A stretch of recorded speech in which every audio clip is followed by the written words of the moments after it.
Praise the lord. ఆత్మీయ జీవితాన్ని బలపరచుటకు ఒక చిన్న మాట. మనం బైబిల్లో చూసినట్లయితే కీర్తనల గ్రంథం 46వ అధ్యాయం 5వ వచనంలో ఒక చక్కని మాట ఈ విధంగా వ్రాయబడి ఉంది. దేవుడు ఆ పట్టణంలో ఉన్నాడు, దానికి చలనము లేదు. అరుణోదయమున దేవుడు దానికి సహాయం చేయుచున్నాడు. In Jesus name amen. దేవుడు ఆ పట్టణంలో ఉన్నాడు గనుక దానికి చలనం లేదు అంటున్నాడు. నిజానికి ఆ పట్టణంలో ఏమైంది, ఎందుకు చలించట్లేదు ఆ పట్టణం అని ఆలోచిస్తే 2వ వచనంలో ఈ విధంగా వ్రాయబడి ఉంది. కావున భూమి మార్పు నందినను, నడి సముద్రములలో పర్వతములు మునిగినా, జలములు ఘోషించిన, నొరగ కట్టిన, పొంగునకు పర్వతములు కదిలిన మనము భయపడము అంటున్నాడు.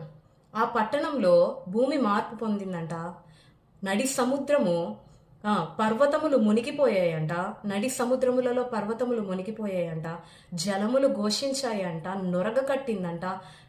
ఇలాంటి ప్రతికూల పరిస్థితులు ఆ పట్టణంలో వచ్చినప్పటికీ పట్టణం అయితే భయపడట్లేదంట, చెలించట్లేదంట.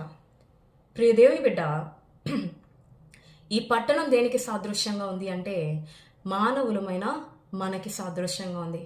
మన జీవితంలో కూడా ఇలాంటి ప్రతికూల పరిస్థితులు వస్తూనే ఉంటాయి. భూమి మార్పు నొందినట్లు మన చుట్టూ ఉన్నవారు మారిపోతూ ఉంటారు, మన చుట్టూ ఉన్న పరిస్థితులు మారిపోతూ ఉంటాయి. మన జీవితంలో మనం ప్రేమించిన వారే విరోధంగా లేపబడతారు. అయినప్పటికీ మనం ఏం చేయాలి అంటే ప్రతికూల పరిస్థితులను బట్టి భయపడకూడదు. కానీ నొరగ కట్టిన, జలములు ఘోషించిన, నొరగ కట్టిన కొండల వంటి పరిస్థితులు నీ జీవితంలో ఏర్పడినా నీవు దానికి భయపడకూడదు. దుఃఖం వెంబడి దుఃఖమే నా జీవితం, ఏడ్పు వెంబడి ఏడ్పే నా జీవితం, సమస్య తర్వాత సమస్య నా జీవితం అని నీవు అనుకుంటున్నావేమో. దాన్ని బట్టి భయపడక నీవేం చేయాలో తెలుసా? 1వ వచనంలో వ్రాయబడి ఉంది, దేవుడు మనకు ఆశ్రయమును దుర్గమునై ఉన్నాడు గనుక, దుర్గమునై ఉన్నాడు, ఆపత్కాలమున ఆయన నమ్ముకొనదగిన సహాయకుడు అని. నువ్వు ప్రభువుని నమ్మినట్లయితే, ఆయన సహాయాన్ని కోరుకున్నట్లయితే, దేవుని ఆశ్రయించినట్లయితే దేవుడు ఖచ్చితంగా నీకు సహాయం చేస్తాడు. అరుణోదయమున దేవుడు దానికి సహాయం చేయును అంటున్నాడు.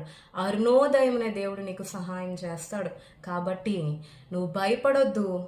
నీ జీవితంలో నీకు వచ్చిన ప్రతికూల పరిస్థితులను బట్టి చెల్లించొద్దు. ప్రభువుని ఆశ్రయించు, దేవుడిచ్చు సహాయాన్ని పొందుకో. తద్వారా దేవుని కొరకు నిబ్బరం కలిగి, దృఢం కలిగి, ధైర్యం కలిగిన భక్తి జీవితం జీవించు. అటువంటి గొప్ప కృప ప్రభు నీకు దయచేయనుగాక. ఆమేన్.